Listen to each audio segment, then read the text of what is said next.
السلام عليكم ورحمة الله تعالى وبركاته. كبجمتوتا بجالتمتوتا دعوتوتا ميديا مرافو أكم جرتنا جاء فيارا سنين جتشارا أدو قدام إنا لله وإنا إليه راجعون. بيا مصري مقالا كايرو خيستي درققوني أورمو لما والتهبولان درققيستا كولبونسا دبرتي تجرتين. dargaggoonni lamaan kun iddoo hojii biyya Masrii magaalaa Kaayiroo keessa iddoo Badrii jaamtu keessa kan waliin hojjetan ta'uu nutis achitti bilbilee odeeffannoon dargaggeessa isaa waliin waahila isaanii kan ta'e kan isaan waliin hojjetan irraa mirkaneeffachuu dandeenyeeti jira. dargaggeessi lamaan walitti bu'ee tokko lubbuun dabre keessa dargaggoonni lamaan kun yeroo baay'ee waliin hojjechaa kan ture ta'us mirkaneeffanneeti jira. dargaggoonni lamaan kun akkaataan isaanitti walitti bu'anii dargaggeessi tokko lubbuun dabre keessa idduma hojiitti akka tasaa yeroo waa xiqqoof walitti mufachuurraa kan ka'een dargaggeessi Oromoo kanuma biyya Masrii magaalaa Kaayiroo keessa kan waliin jiraatan kan waliin hojjechaa jiran kun sibiila iddoo hojiitti ittiin hojjechaa jiruun karaa cinaachaa kanarraa rukutuudhaan dargaggeessi kun yeroodhaaf lubbuusaa achittillee dabruu baatu gara hospitaalaa eegaggeeffame lubbuusaatis dabreeti jirti. dargaggeessi kun yeroo dargaggeessi isa waliin hojjetan kan inni lubbuu baase kun yeroo lubbuusaa dabartu baafachuuf illee yaalii godhus shariika isaa yookiin waahila isaa kan waliin hojjetan isa qabuudhaan poolisiin biyyattiidhaa isaan barbaadanii dargaggeessa kana to'annoo jalaa oolchaniiti jiran. dargaggoonni Oromoo biyya Masrii keessa jiraatan irra hedduun isaanii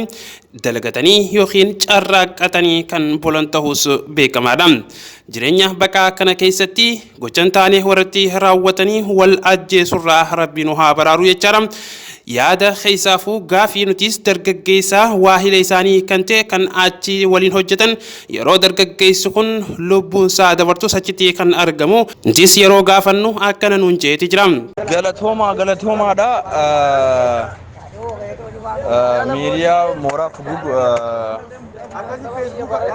galatoomaadha waan kana nagaafachuudhaa fi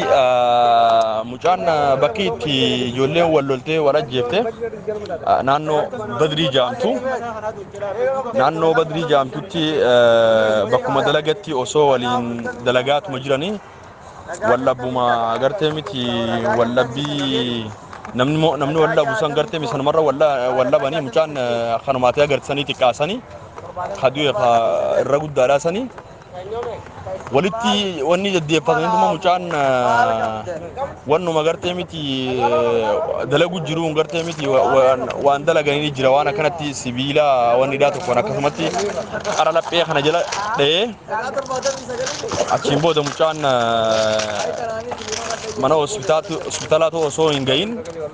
achumatti du'ee saniin booda mucaa barbaadaniiti akka waan mucaan dhokatee saayibuma isaa qabanii saayibuma isaa saniin akkasitti bakka inni jirutti geesse qabamee jiranatti fakkaata mucaanii akkasi galatooma miidiyaa fooraan fuguu. eegaan kabajamtootaaf jaalatamtoota daawwattoota keenya hawaasa Oromoo biyya Masrii magaalaa Kaayiroo keessa jireenya baqaa keessa jiraachaa jirtan yeroon tun ni deemti ni dabarti saniifuu hundi keessanuu rabbiif jecha waan jiru hundaa'uu waliif irra dabartanii rabbiif jecha waliif dhiiftanii waa hundaa'uu waliif obsitanii yoo waliif irra dabartan rabbi biraa illee ni milkooyna yookiin du'a akka malee gocha suukanneessaa warra raawwannee seenaa gubataa yookiin seenaa fokkota dareene addunyaa tanarraa deemna.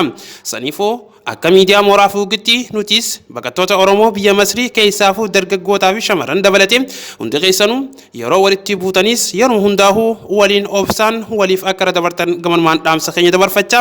akkasuma ammas hawaasa Oromoo biyya Masrii keessa kan jiraatan manguddoonni hayyoonni akkasuma dargaggootaa fi shamarran keenya dabalatee